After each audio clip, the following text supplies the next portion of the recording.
What's happening everyone, my name is Alex and welcome back. In today's video we are talking about the Huawei Mate 20 Pro and why I believe that this phone offers the best value out there right now. So you can find this phone brand new for about $550 and I've even seen this phone for about $450 refurbished.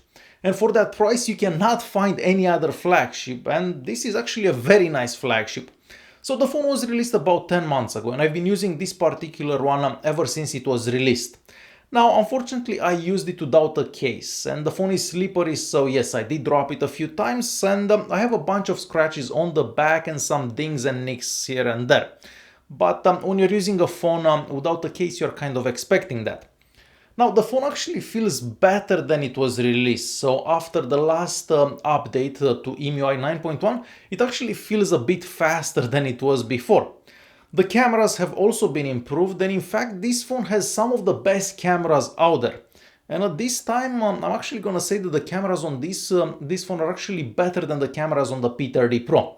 And I know some people will disagree with that, but I've done a camera comparison between this and the P30 Pro, and I will leave a link in the video's description or the top right corner if you wanna check it out. So when this phone was first released, the video quality wasn't great. So it was average, or just below average actually. But now the video quality from this phone is up there with the Samsung and Apple, I would say. So the videos that you are watching right now are actually filmed with this phone handheld about a week and a half ago. So you can probably see for yourself, they do look really good. So yeah, the cameras on this phone are some of the best cameras that you can buy right now. The same goes for daytime pictures and nighttime pictures. It doesn't matter where you take pictures, all the pictures are gonna look really good. Even in complete darkness, you have a night mode and the pictures look really good. Now, the nighttime pictures may not be as good as some pictures that you take with the P30 Pro, but they look more realistic in my opinion. And this is something that you're not gonna find for most phones around $600, because if you looked at the OnePlus 7 Pro, well, the cameras on that one kind of suck. So if you want a phone with good cameras, this is definitely one that you should check out. The screen has a 2K resolution as well, so like most flagships these days, and in my opinion the screen on this phone is way better than the screen that you get on the P30 Pro. Now I know with this phone we have a notch and the notch is pretty big, but in this case the notch is actually useful. And whenever you're using the face unlock from this phone, it is way more secure than pretty much all the other Android devices available on the market.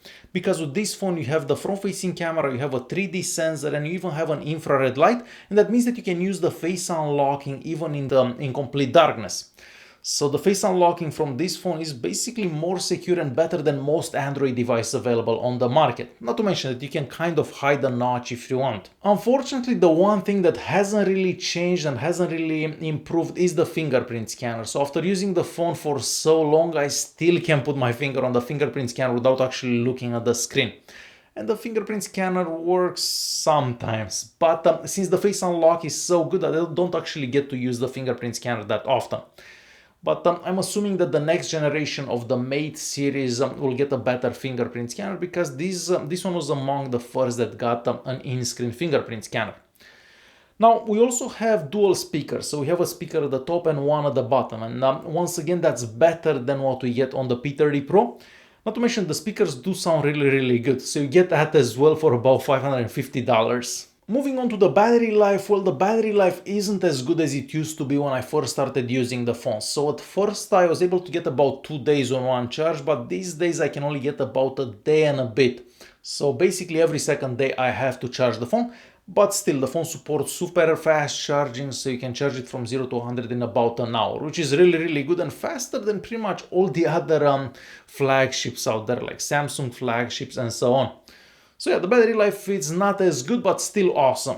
Performance-wise, I don't really have anything bad to say about it. I feel that the phone is actually faster now after getting EMUI 9.1 than it used to be before. So it only takes like half a second to open any app. The multitasking works really good. So no, the phone is not gonna slow down on you even after 10 months of being used. Now, EMUI is not that amazing. I'm sure that not everyone is a fan of EMUI, and I'm not either, but if you install a launcher like myself, I use Nova Launcher on it, you basically don't get to see EMUI ever. You still have access to all the features, but you just don't see those ugly icons. So the phone has been with the Nova launcher on it ever since I got it. So it works great just like this. And as I said, it is as fast as any other flagship out there, and if you're into gaming, yes, you can game on it without any issues. So to quickly conclude this video, if you're looking for a really good phone and you don't want to spend $1,000 on a flagship, you should definitely consider the Huawei Mate 20 Pro for about $550, even though this phone is about 10 months old. We get amazing cameras, you get really good battery life, you get a phone that looks somewhat unique because most phones these days kind of look the same. You get a really nice looking screen, stereo speakers, and good performance. So pretty much anything that you would ever need.